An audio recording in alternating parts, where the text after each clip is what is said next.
Aujourd'hui, nous allons voir ensemble une maladie rare qui est la maladie de Fabry, quels sont les signes évocateurs, comment faire le diagnostic et enfin comment traiter cette maladie.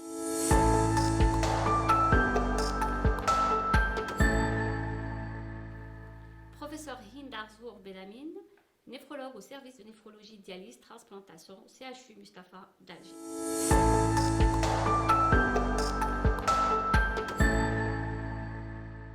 La maladie de Fabry est une maladie rare, orpheline, qui fait partie d'un groupe de maladies de surcharge lysosomale.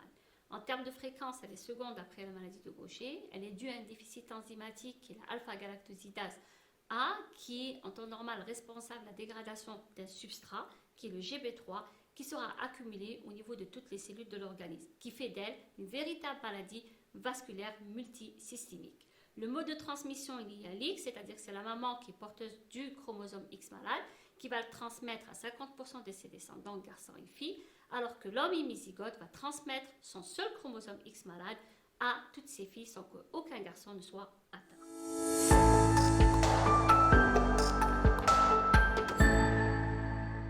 La maladie de Fabry est une maladie multisystémique. Il faut savoir qu'elle évolue par phase.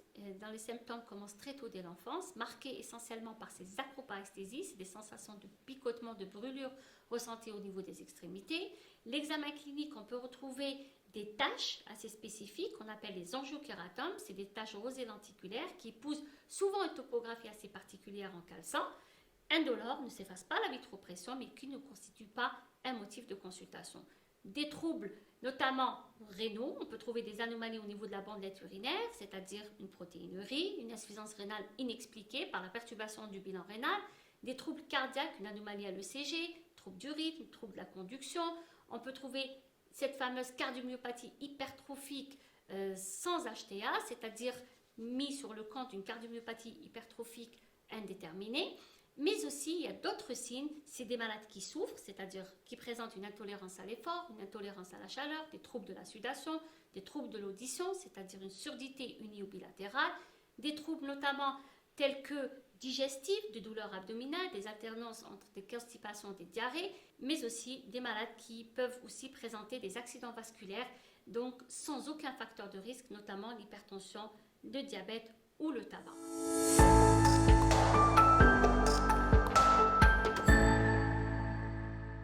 Nous devons procéder à l'interrogatoire minutieux du patient, c'est-à-dire rechercher des cas similaires, par exemple d'insuffisance rénale au sein de la famille, un cousin qui est déjà en dialyse, transplanté rénal, quelqu'un qui est suivi pour une cardiomyopathie hypertrophique sans aucune étiologie. Il faut savoir rechercher des signes d'appel tels que les troubles de la sudation, rechercher ces angiochératomes qui pourraient quand même faire évoquer cette maladie. Mais c'est sûr que le diagnostic de certitude faudra passer par le dosage enzymatique, c'est-à-dire de cette enzyme déficitaire, la alpha-galactosidase A, et confirmé par un diagnostic moléculaire à la recherche de la mutation génétique de la maladie de Fabry.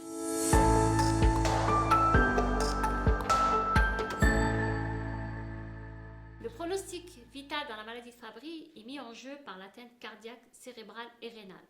En l'absence de prise en charge précoce, l'évolution vers l'insuffisance rénale reste inévitable. Le traitement a comme objectif d'améliorer bien sûr la qualité de vie du patient, ralentir et éviter l'atteinte des différents organes. En ce qui concerne le traitement, nous avons deux volets. Le traitement non spécifique, c'est les antalgiques pour traiter ces acroparesthésies, traiter toutes les autres anomalies, notamment cardiaques, et surtout réduire la protéinurie et éviter l'insuffisance rénale en prescrivant les bloqueurs du système rénine-angiotensine. En ce qui concerne le traitement spécifique, c'est l'enzymothérapie de substitution. C'est des perfusions que reçoit le malade au milieu hospitalier toutes les 2 semaines. C'est un traitement à vie. Nous avons actuellement en Algérie des patients atteints de la maladie de Fabry qui reçoivent ce traitement spécifique d'enzymothérapie.